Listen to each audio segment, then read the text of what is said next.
Thank you for joining me. Thank you for your comments. Today's program I have entitled, The Texas Deacon Talks About Himself, Talk Number 1.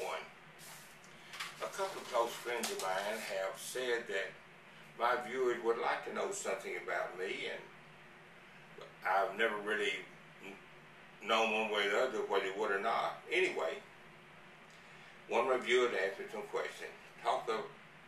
Talk about myself and some of the things that I have witnessed during my life. One of my viewers also asked me to do the same thing, so I'm going to do it. It is in response to a viewer who wrote, "Would be great if you already haven't, to make a video explaining what happened to cause you to accept Jesus Christ as your Lord and Savior." I've been asked that question a lot of times during my life, and I always give the same answer. I really can't remember a time when I was not a follower of Jesus Christ.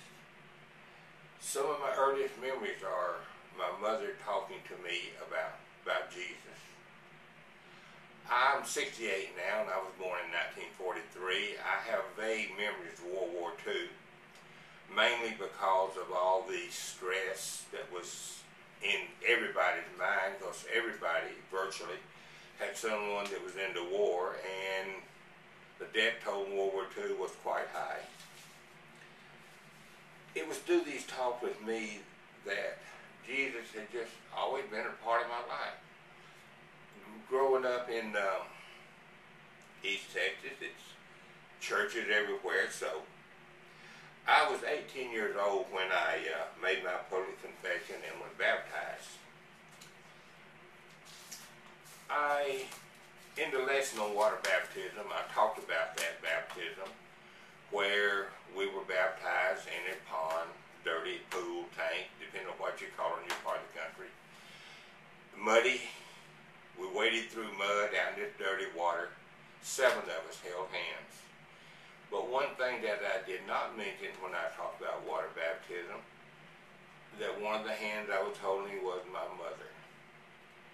My mother and I were baptized the same day, Sunday afternoon. One of the things that burned in my memory.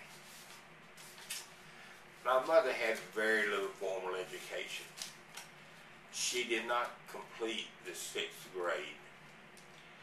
Her father died, I think, in 1933 when she was 11 or 12.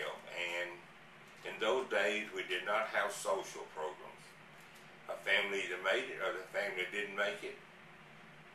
Friends would help, relatives would help, but that was it. No government came in and helped you when you were down. Besides, this is during the Depression, and there wasn't anything that the government could do. The government didn't have any money then. Kind of like today, except we just keep borrowing it. Both my parents were sharecroppers. Now, if you don't know what a sharecropper is, they're you might say, the low rung on the social order, the economic order, I should say, rather than social, economic, that you lived on another person's land and you farmed that land. He furnished you what you need to farm. You did the work.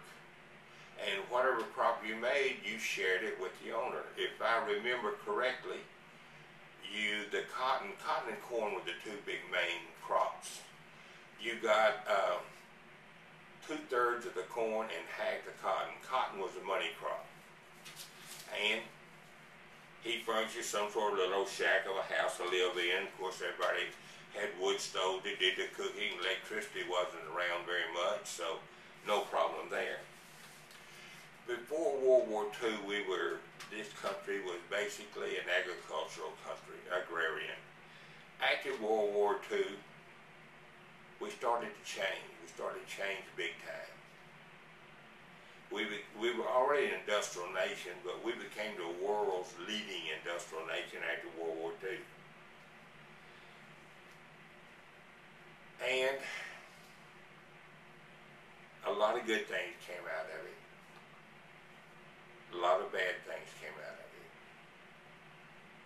The one thing that strikes me as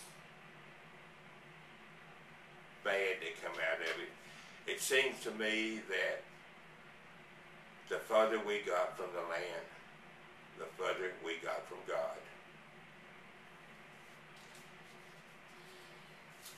May God bless America. May God bless Republic, Texas. And may God bless you and yours.